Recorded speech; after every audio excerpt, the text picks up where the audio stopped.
Folks, I don't know if you know who this young man is, but he is an amazing content creator on YouTube. Somebody's been on the channel. Somebody was an original guest way back when One Rental at a Time started. I've always owed him a great debt of gratitude for coming on when I was a nothing channel. The one and only Spencer Cornelia. How you doing, Spencer? Great. I am super excited to discuss whatever we're going to talk about. Yeah, exactly. I don't actually tell my guests. We just kind of jump in. So Spencer, something you did for me, I want to call it a year ago. You and Todd Baldwin, both millennials, both have chosen house hacking as the way to financial freedom, right? To have a better life. And, there really are two flavors of house hacking. There's a whole buy a fourplex, live in one, rent out the other 3 units. We're going to talk about the other version, which you and Todd have both made famous. And that is, I'll call it roommates. You now have, by my count, 4 such properties.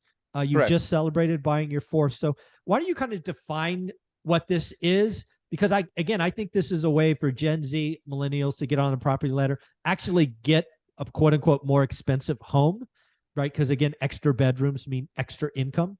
So why don't you kind of highlight what it is? Maybe talk about your last deal, why it was such a super home run, and we'll go from there. The perfect strategy would be actually to mix what I do and what you do. And so you buy a house hack and then you go one rental at a time. So each year you buy a new house hack. So if you mix the strategies, it's like a superpower. Yeah, I think there's 2 ways to describe this, which is house hacking is one. I think that refers to buying a place that you intend to occupy. So this would be an owner-occupied loan. Generally 3.5% to 5% down is what you hear. If you need to get to 10%, that's an option as well. And so that would be the house hacking model where you have roommates that live in the house with you. But I think what can become more popular over the next 10 years is also, you could call it just the rent by room model. I haven't come up with a catchy marketing slogan just yet, but you don't have to necessarily live in the property. Out here in Vegas, in the area I live in, a single family would go for $2,600 to $3,000. And if I were to buy that property myself and not live in it, I could get $4,700 to $5,000 if I wanted to rent by room. Obviously, that's going to come with more headaches, which I'm sure we could talk about, but the premium is there. And so it comes to it with a trade-off. If you want to take on the headaches, you get more money. Yeah. And this is, again, something you were gracious enough to come on a year ago and share with the channel and students talk about. I just want to dig into it because, again, I think it's a unique model. And I do think it is uniquely positioned. You don't have to be young and single, but it certainly helps, right? Once you start adding family and more specifically kids, it obviously becomes more difficult. But why don't you talk about your very first house hack? I think what A, wasn't intentional, B, what'd you find? So let's go back to day one. What was that first one like? Back in 2015, I moved to Las Vegas from Oakland, California. And I had this idea of ownership. I like the idea of owning my house. I'm very fortunate that my parents always owned the houses we lived in. So maybe that was just a privileged mentality that I had. And so in Oakland, California, I was making $34,000 a year. Now, of course, you can't, if you know anything about Oakland real estate, you're not buying anything. And so, of course, you rent and you have to get roommates to get by. And so the idea of ownership was never even a thought. And when I moved to Vegas, I started looking around. I like checking out Zillow. I like the idea of owning real estate. And I looked at the prices and did my calculation on my income. My income was only $40,000 at the time. So it was only a $6,000 increase. But because of the affordability of houses, owning became an option. So I lived in a place very, very frugally, not a nice area. But I lived in a place and started to look into the idea of buying. And there were condos.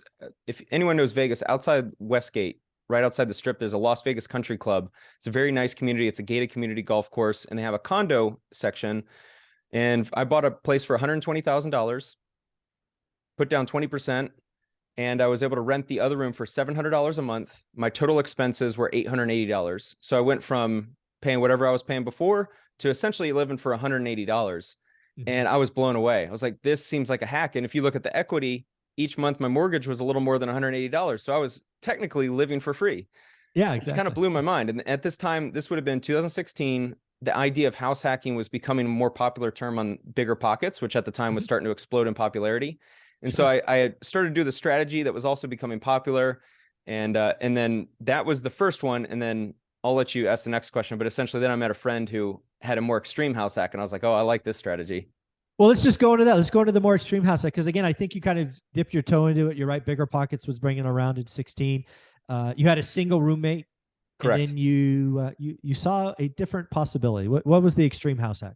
Yeah. So the condo, I actually paid for my buddy to break a lease because of how fruitful it was. And I wanted to make sure the first tenant was a friend. That way, somebody you knew. I could get my feet wet with the easiest strategy.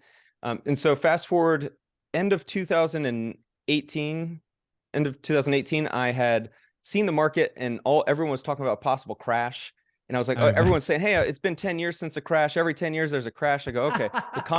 The condo felt like it was at its peak because the HOA was really high for Las Vegas. And so I was looking at the income versus the cost of ownership of that property. I was like, there's no way it's worth more than 180. Ironically, it's now worth significantly more. So I was wrong about that. But Yeah. I still think I made a great decision. So I decided to sell my condo because I had met a friend at my meetup who had a 7-bed, 5-bath house here in Las Vegas. And he said, he's like, yeah, man, I house hack and I make $1,500 a month. I'm penciling it out and going, wait a second, you live in the property and make $1,500? I thought I had it made because I was down to $180 in cost of ownership, but he's cash flowing. And with as frugal as I was at the time, $1,500, I could have been quote unquote financially free just from that one property. So then it opened up my eyes to the ability to maybe go to the more extreme. And so at that time, at the end of 2018, he was interested in selling his property. I was interested in buying it. So it allowed for me to sell the condo and then essentially take the proceeds for the down payment for his property. Very, very cool. And this is obviously a strategy you've moved on for. You just celebrated again. I track you on social media, so thank you for all you do there. You just closed on I think your 4th. Correct. So talk about that. It's 3 levels. You kind of like the setup. It was 5, now 6 bedrooms because you added some walls and closets. Why don't you talk about that latest purchase? Because prices are a little bit higher now. Yeah, sure. Yeah, so I am at 4 properties. One is an Airbnb. If that doesn't work out, I can always drop back to a house hack model. So I have 18 tenants under management right now. I would be the 19th. And just to give you a picture of what I have. Yep. And so that's 18 tenants between 3 plus the Airbnb. And so the most recent purchase was, I think, end of October of 2022. I purchased down here in the southwest part of Las Vegas. There's a certain builder that I really like. They have a 3-story model. This one's 2,700 square feet. My last one was 3,065 square feet. I like this model because the 3 stories allows for a little more natural separation of tenants. And there's it's a great model for room, just the feeling that you aren't always on top of other people, which is necessary for this model. And I have it was a 5-bed, 3.5 bath. I bought it for $585,000. That's what it appraised for. I have no problem paying whatever it's worth because no difference to me. I make my money in the cash flow and the tax savings.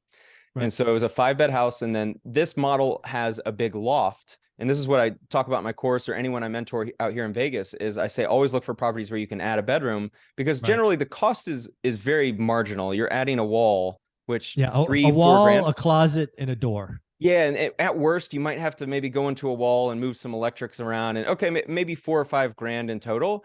But in my experience, you're probably getting at least $600 a month for any room addition. Even in the worst part of town, you can get $600 a month.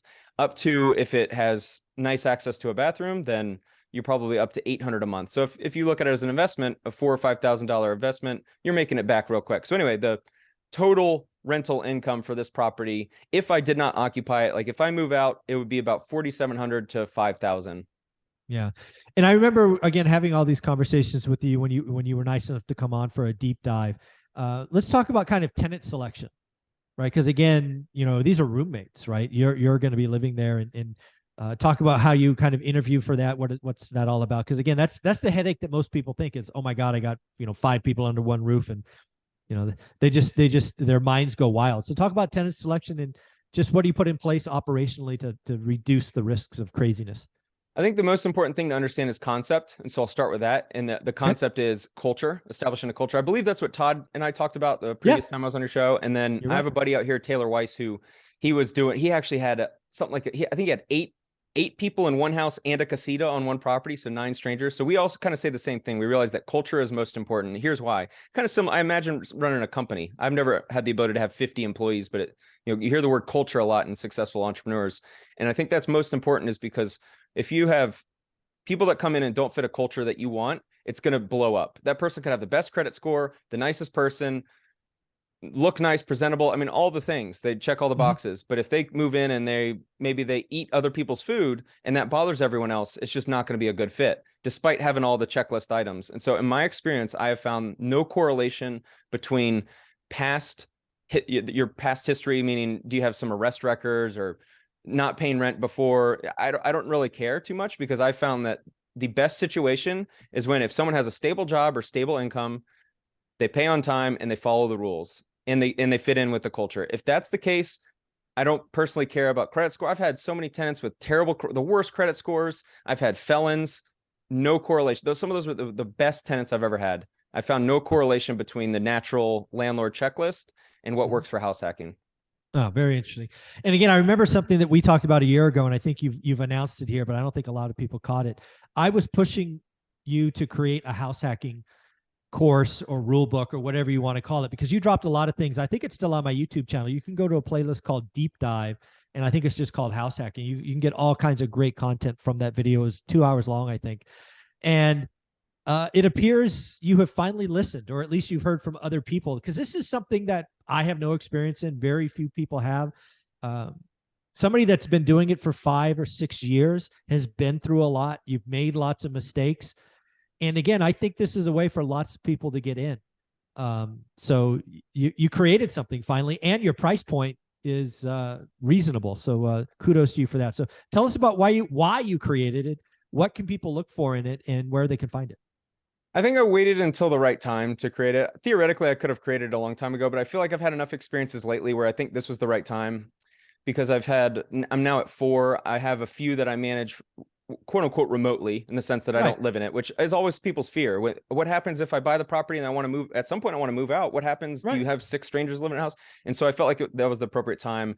And also with the course, I did a bunch of property tours. So I finally got my MLS access. So I did 16 or 17 property tours where I walked through a property and talked about what was right or wrong about a property from a house hacking perspective. And so I just felt like it was the right time. Yeah, I charge $297 right now, and I finally created a course. A lot of people were telling me to do it, but I think it was the right time, and I'm glad I waited.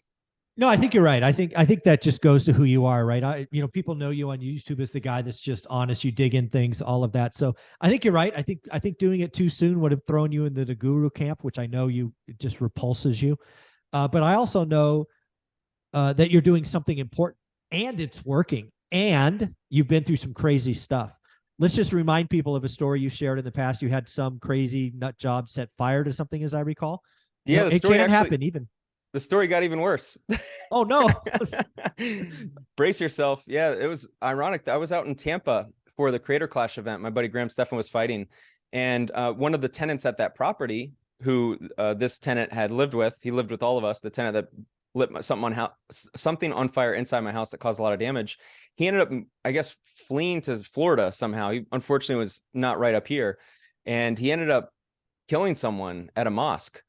Oh my gosh. Yeah, and he was on the run, and the police found him at a Costco parking lot and shot him. He ended up dying in prison. Oh my goodness. Wow. Well, so yeah, if you want to learn how to house hack it, I don't mind sharing the realities, because I never want someone to sign up thinking it's going to be like the easiest way to make money and have a problem within 3 months. Go, oh, Spencer, I thought this was the greatest thing ever. It's worth it. So glad you said that, because one of the things that drove me nuts is I speak at a lot of places and I love the opportunity, but I'm always there to hear from the audience. A couple of years ago, I heard it from Airbnb. Everybody was doing it. And my experience says when everybody goes one direction, some bad shit's about to happen. And sure enough, it has, right? People bought the wrong properties in the right area with the wrong expectations, with the wrong debt, and now lots of pain. I love the fact that you just bring real life. And that's why I think it was important for you to wait so you can tell the bad stuff. So again, as we kind of wrap this up, tell us where you can, maybe first tell us kind of the big sections that are in it, and then where can people go find it and kind of, look through it. Yeah, my intro is essentially why I think house hacking is a great opportunity. I personally believe in the next 10 years, it's going to become even more popular, as all the numbers show. The supply of housing just isn't there. We're not seeing any builders build the 3.2 for $325,000 in a major market. And so I think the rent by room model is going to become more necessary, both from the renter perspective, because I'm very proud to say I provide a really good service for my tenants that probably half of my tenants would not have another option had it not been for what I offer. And so I see that from a human perspective. I feel like I offer something that's very necessary. And I know people who get in this game feel the same way. I will receive a thank you from my tenants, like, thank you for offering this, which I believe is rare. And so I think it's become more popular. And I also think, just speaking about the Airbnb, the benefit of understanding how to manage the rent by room is you do have kind of that fallback. If you were to make a mistake and buy an Airbnb in an area and go, oh, wow, I made a mistake. Good point. If you can rent by the room, you can probably at least break even on your expenses and at least mitigate your quote unquote bad financial decision. And so, yeah, I have an intro just on why I think the house hacking is going to be such an important model. I also break down all the management side, which I think is the real value of this course. Because realistically, like, go buy a house and rent to roommates. It's not that difficult. But Yeah, how do you the find tenants? concept's not that simple. It's Yeah. it's the nuts and bolts, or what I'll call the operation. And I'm glad that's the Yeah. meat of it. And I have a whole section for my contracts, how I run my entire business, all of my spreadsheets, everything I use. I also have my house rules document. Here's the questions I ask for prospective tenants. Here's things to look out for. Here's all the things I buy. Basically, I have a SOP. So it's real simple. Like, here's an Amazon checklist for everything I need. When I buy a property, here's the 12 steps I do. It's actually more like 30, but here's the 30 steps. And so I try to make it as easy as possible where someone can kind of have their hand held throughout the process, and they feel like if they were to buy a house hack, then through my course they would have the ability to know essentially the whole step by step, from buying to renting out to managing their first one. And then I also talk about what happens when you move out and want to manage from afar, because now that I have that experience with a few different properties, I think that's important to talk about, because I would love to see students not only get house hacks, but I would love to see them build a 3 or 4 property portfolio, because at about 3 or 4 house hacks, you should be at the point of maybe 20 to 40,000 a year in net income. Yeah. Which at this point in America, like, that's outstanding. If you could do that, you've at least covered most of your hard costs in life. Yeah. Again, I do think house hacking is the way of the future. Again, it's something you can use, because you're right. Builders aren't building the entry-level homes. Again, you can get owner financing, right? 3.5%, 5% down. You get the best rates. There's just lots of wins. Again, you could do it every year or so. You can really build your portfolio off of this, and cash flow and all of that. So again, have you seen a lot of builder finance? Meaning, I went and toured a property. It was a new build, and they said, if you use our lender, the developer's lender, you get a 0% down payment program. Has that been something you've seen over the years? So those are coming, or I've seen a few of those. I've absolutely seen builders offer below market rates. Right, we'll give you a 4.99 is very common today when market rates are 7. I haven't seen anybody do 0 down yet, at least not that I've seen. But I've seen owner or builders offer discount rates, which means something to you, right? You're getting a loan, it's 2 points lower. That's all cash flow. Absolutely. Yeah. So again, I think owner oc's the way to go, and this is a way you can actually live in a nicer part of town in a newer unit for free. Yeah, and you mentioned kids. I just want to address that, since I want to include everyone here. There are options. If you can get creative, there are options not only for casitas, or what some people call like a mother-in-law suite. There are options if you have the kids element and you don't want to technically live with roommates. That's one option to offset costs. ADUs in some cities, converted garage in some cities are options. Just you need to kind of know what you're doing there. You might need a little help from a professional to look for that. But then there's also, of course, the small multifamily, and there's also one other. If you can get creative, some houses, if you have a little bit of construction experience, in some cities, you can almost create a duplex where you maybe isolate you can do this legally, where you just maybe add a door and just tell the tenant, hey, don't come through the door, kind of thing. But as long as they have an external entrance to the basement or something, you can get creative where you offset your costs. Yeah. Again, one of the things you've seen on my channel with most of my millionaires is they've done house hacking sometime in their journey. One of my largest financial regrets, and I don't have many, is I didn't house hack a fourplex at 20 years old. It would have changed my financial future. It would have been crazy. Spencer, one question you haven't answered. Where can people find it? Instagram at Spencer Cornelia 1. I just found last night you could put the course in the bio. So that should help. It's a Kajabi course, so the URL is really long and too difficult. So follow you on Instagram. One more time. What is your handle? At Spencer Cornelia 1. The number 1. Awesome, buddy. Thanks again.